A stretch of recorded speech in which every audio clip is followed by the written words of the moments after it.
Kasama natin si Yusek Ann Sevilla ng Department of Education. Yusek, magandang hapon po sa inyo. Magandang hapon, Kuya Daniel, sa mga nakikinig at nanonood ng Serbisyong Bayanihan. Good afternoon po sa inyong lahat. Yusek, ang ating pasukan ay matutuloy po ba at paano ang bagong normal natin?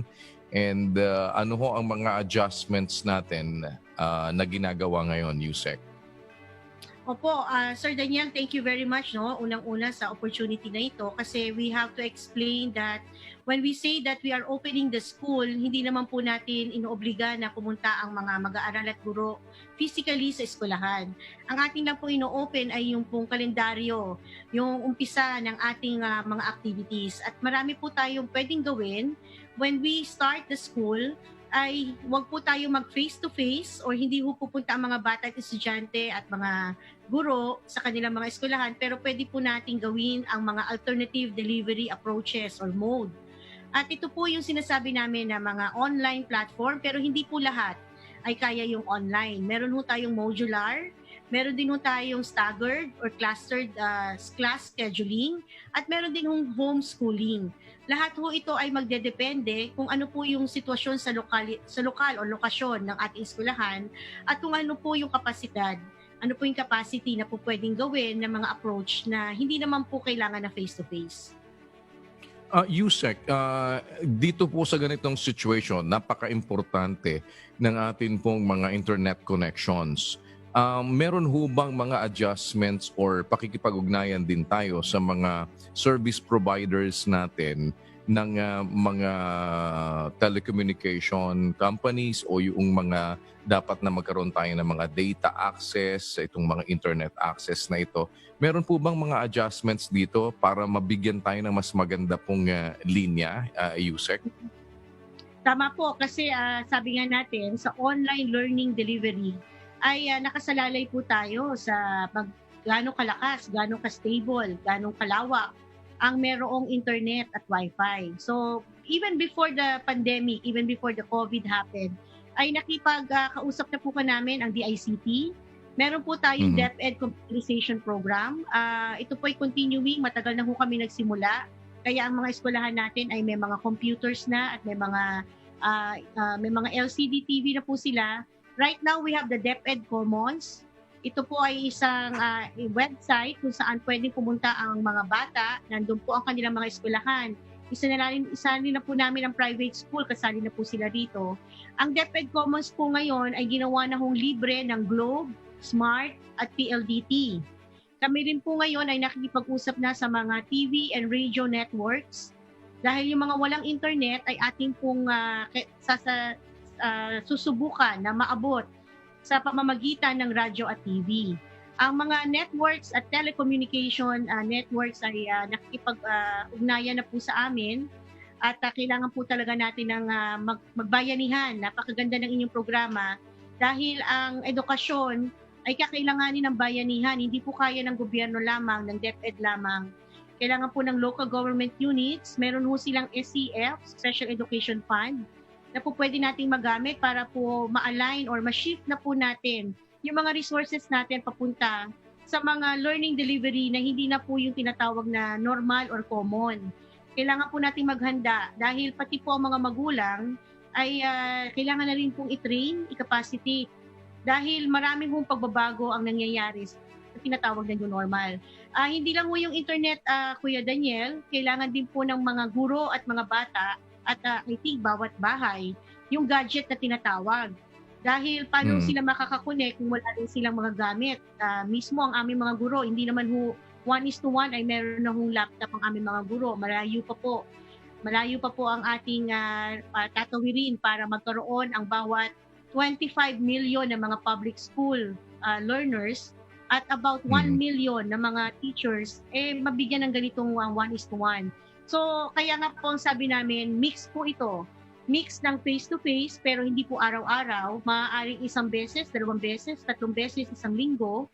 Depende sa inyong pong health situation at kung ang inyong local government unit ay may mga protocol, susundin po natin yan. Sila po ang mauuna, ang health, safety, and protection. Biglaan po ang nangyari, Kuya Daniel. Lahat po ay I think hindi handa. At pero wala po tayong po pwedeng gawin kung hindi dumiretso. Hindi na po tayo po pwedeng tumalikod. May mga Mm. ginawa na po tayong initial steps. Pero right now, we are thinking and we are proposing that June, July, and some weeks of August will be the preparation for the shift. Kaya po ang proposal ng DepEd ay end of August ang ating pong pag-open ng eskwelahan.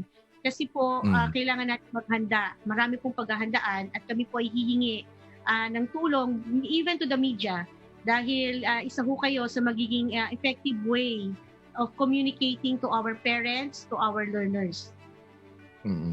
Yusek, sa given the situation, magkakaroon po na ba kayo ng leniency doon sa mga eskwelahan na mag-adapt na sila ng own system of this online education na kanilang gagawin as well as yung kanilang mga homeschooling program? Kasi before, meron po rin kayong mga striktong panuntunan dito, no? Na ang isang halimbawa private school, I cannot just like simply go on an online education if they will not be kumbaga ay complying doon sa talagang strict rules ng DepEd. So ano po ang inyo po ngayon ditong adjustments with regard to yung pong pagpo-formalize nito sa mga eskwelahan, Yusek?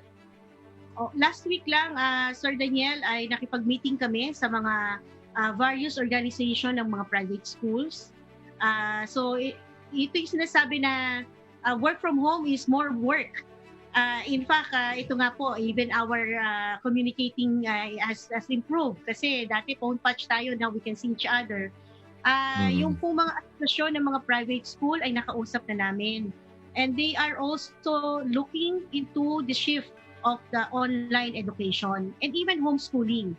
Right now, ang lokasyon po ay Department of Education in particular is revising the guidelines and the direction and the policies of online learning and homeschooling. Mag-i-issue po kami ng mas malinaw na patakaran para po ma-regulate natin, para pare-pareho po yung ating pong ma-attain. Hindi po kasi po pwede na basta-basta na lang na mag-online at hindi po na-regulate. So, una ay we will give the assurance that kailangan naka-align pa rin ito sa gusto natin na competencies or curriculum. Pangalawa, kailangan po may consultation with the parents kasi mahirap din po yun na bigla na lang mag-ship at ang mga parents ay hindi handa. So, meron din hong transition plan at of course may monitoring. Gagawa po ang paraan ng DepEd na ito pong sinasabi natin ay for the private school, no? Dahil nagsimula na sila noon pa eh. In fact, konti na lang po ang aayusin dahil meron na po kami mga alam ng mga private school na nakikipag-communicate at ang kanilang mga assignment ay through online na rin. Ang malaki pong pagbabago will be in the public at marami po kami. We have about 47,000 public schools na kailangan po namin na turuan, gabayan at bigyan ng polisiya para po kung sakali man nalilipat na sa online ay meron ho tayong pare-pareho na sukatan at pare-pareho na alam din ng mga magulang kung yung ginagawa ng kanilang mga anak at yung mga pinagagawa ng mga guro ay angkop sa gusto nating puntahan na curriculum. Alright. So, yun hong papel ng mga parents dito, no, sa sinasabi nga ninyo, ay very crucial din dahil sa, alam naman ho natin ngayon, karamihan ay parehong mag-asawa, nagtatrabaho na. At hinahatid lang yung anak sa eskwelahan. Pagkatapos parang ginagawa na nga din na na para bang daycare na nila habang sila ay nagtatrabaho. So, papaano ang adjustment doon sa hindi makakapag-proctor ang isa sa mga magulang doon sa anak or maaaring merong 4 na anak ay magsasabay-sabay halimbawa mag-aaral. Parang problematic po.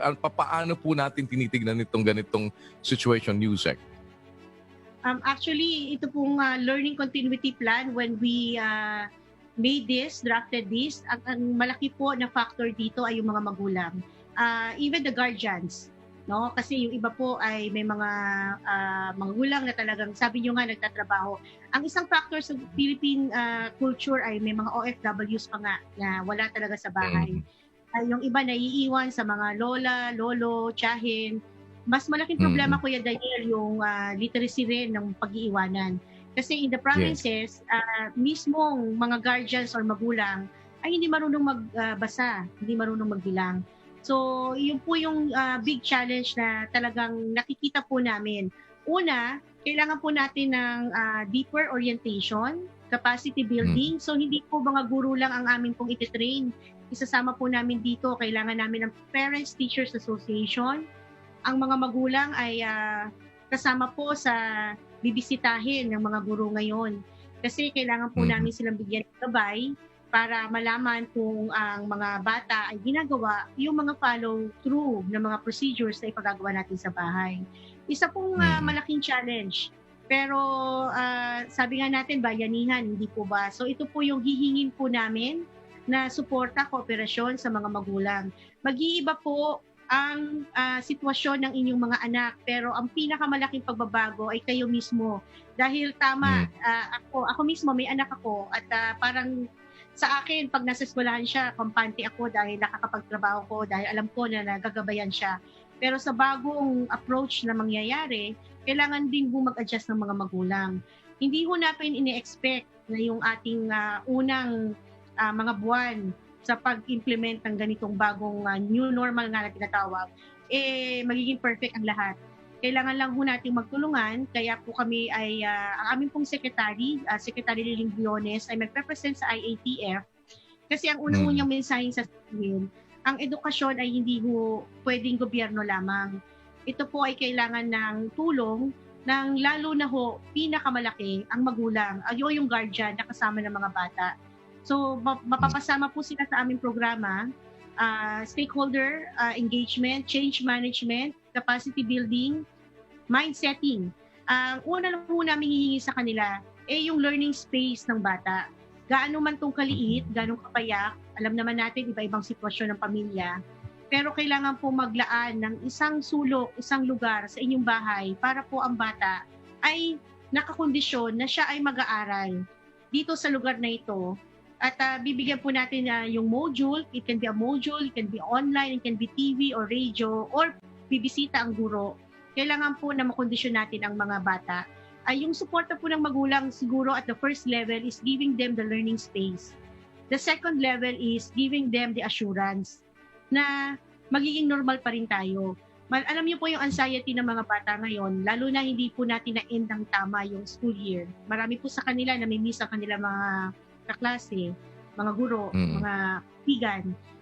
Kailangan po na bigyan po natin sila ng emotional support at saka yung assurance na ang pag-aaral, wag din po natin masyadong ipilit, na baka akala nyo yung buong subject ay ibibigay natin ngayon. Isa rin po yun sa pagbabago. Pipili lang po tayo ng mga subjects and competencies na kailangan nating makuha. Ang amin pong iniisip ay babalik din naman tayo sa normal. Hindi nga lang natin alam kung gaano katagal ang ating iintayin. Pero let's make use of this opportunity na yung value education ng ating pong pagtuunan.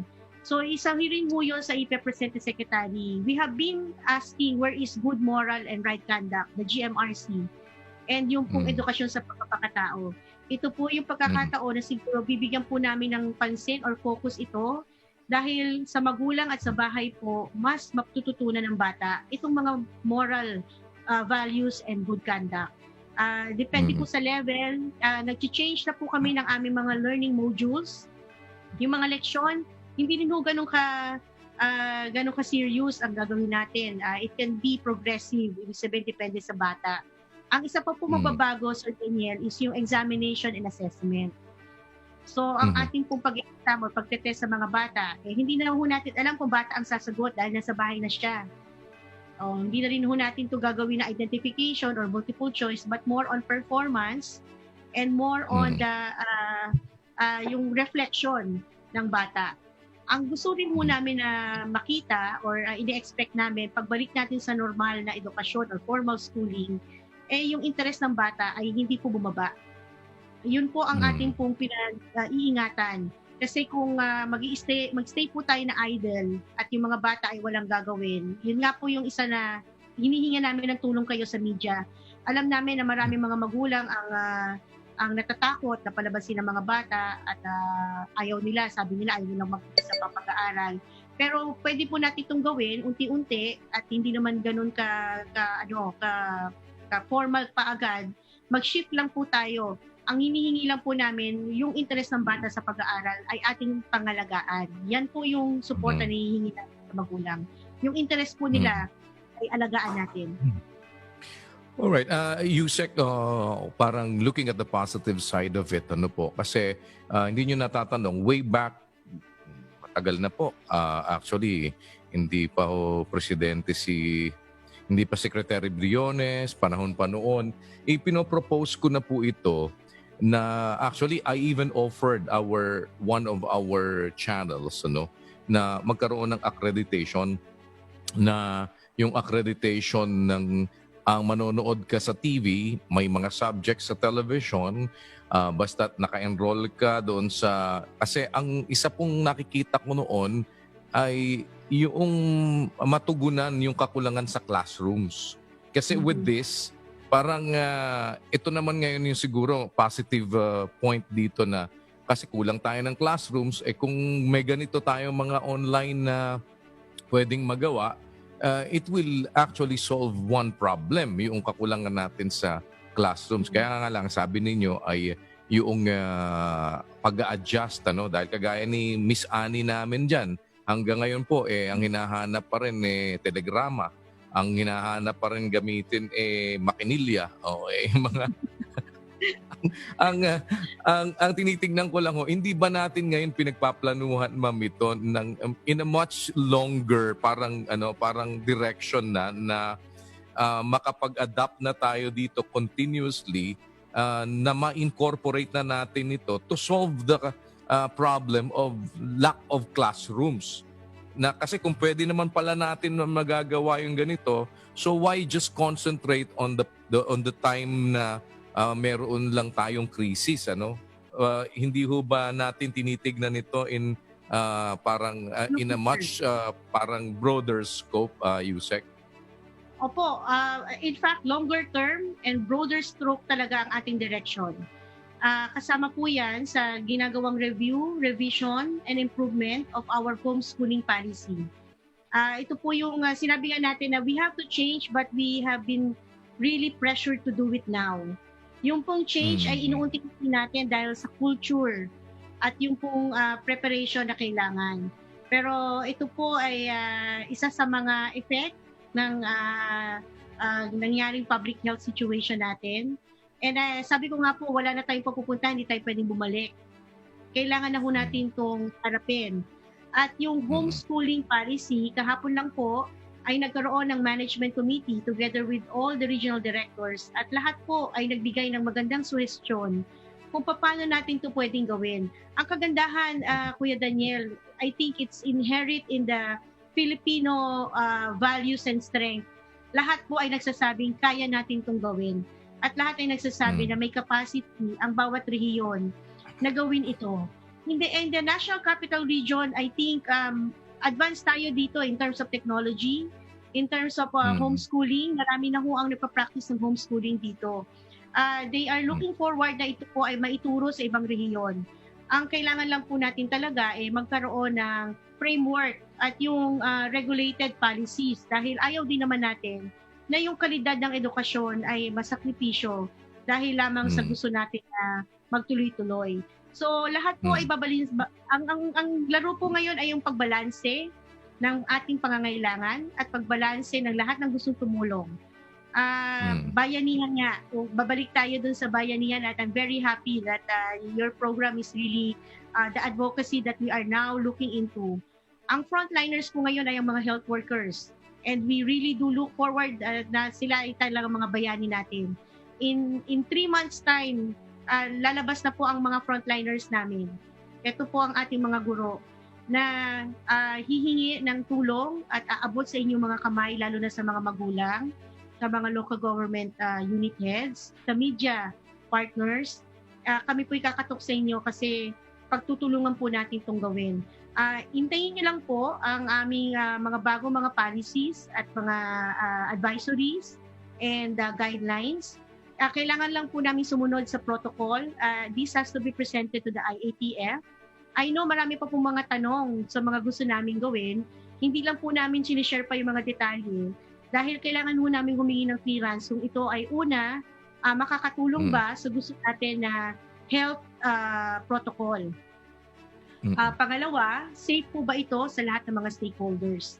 Kami po ay susunod kung ano po yung magiging payo ng ating health department at ng local government unit. Pangatlo, yung resources na pagkakailanganin. Marami po nagtatanong, di ba, sabi nga nila, hindi lahat may online capacity. Hindi rin po namin pipilitin na lahat ay magkaroon dahil alam naman natin na yung supply is not enough to give everyone that the requirements that we need. Alam din natin na kailangan unahin natin yung pagpapagaling at pagproteksyon ng ating mga pamilya at community. So kami po ay susunod lamang, pero meron ho kaming mga pinrepara. Marami ho kaming preparations at kami po ay nagpapasalamat dahil ang edukasyon ay interes ng lahat. Hindi lamang ng gobyerno at ng DepEd. Lahat po ay gusto na magkaroon ng edukasyon. Kaya I think we really look forward to a better bayanihan in terms of how we will deliver the education in emergencies like this. Kagaya na sinabi nyo rin, longer term na po ito. Hindi lamang tuwing may pandemic. Alam na, ayaw natin na may pandemic, pero ang calamity, ang disaster, it happens when we least expect it. So sa susunod, at least ready na tayo. Alam na natin kung paano tayo mag-shift from formal to alternative learning. Ito po yung tinatawag na flexible learning para hindi po lahat ay nagkakaroon ng anxiety or hindi lahat ay nag-aalala kung paano ng pag-aaral ng kanilang mga anak. Pag-aaral din po ng lahat ito, hindi lamang ng mga estudyante, kundi pati ng mga magulang. Tsaka mababawasan na po siguro niyan ang mga yung mga suspension of classes dahil may baha, dahil may bagyo, parang marami na tayong magiging alternative. Makakaasa po kayo, Yusek, na katulong niyo po kami dito sa anumang paraan na maaari pong maibahagi ng ating himpilan, ng ating pong serbisyong bayanihan ay magpapatuloy po ito. At gusto ko rin pong i-offer na sa inyo ang isang pinaplano po namin dito ay mag-put up naman ng isang program para po sa mga magulang for the orientation na sila po ay maging bahagi ng education system natin ng atin pong mga anak dahil sa sila po ang magsisilbing gabay na sa bahay kung sakasakali na tayo magkakaroon ng mga online at yung lahat ng mga iba-ibang mga bagay na gagawin nila. At least po ay magkaroon ng exposure yung mga magulang, lalo na sabi nyo nga minsan sa lolo't lola, kung minsan po kailangan na ring mag-adjust natin dahil meron na kaming kumbaga ay sa millennials at saka sa Gen Z malayo na po kami, parang kumbaga kailangan ng mag-catch up din when it comes to technology and all other things that can be used para po sa education naman ng ating pong mga kabataan. And makakaasa po kayo na bukas ang ating himpilan, anuman po ang aming maipaglilingkod, just let us know, and even in the dissemination of information and kung ano man po ang iba pang maaari po naming magawa, Yusek. Kasama niyo po kami sa laban na ito. Salamat po sa inyong pagkakataon. Sana wag niyo kami ring pagsawaan every time na mayroon kaming mga queries at mga gustong malaman from your end ay kakalampagin po namin kayo para magkatulong-tulungan po tayo maipaabot directly from your department yun pong mga information nang hindi naman din maging misguided ang atin pong mga kapwa-tao, ang ating fellow Filipinos. Maraming salamat po, Yusek. Ay, kami po tuwang-tuwa. Marami po ang pasasalamat na amin pong ibinibigay sa inyo. On behalf of our secretary, alam po niya na ang media sa simula pa lamang ay partner po namin. Kaya kami po ay babalik sa inyo pag po na-approve na ang aming Learning Continuity Plan.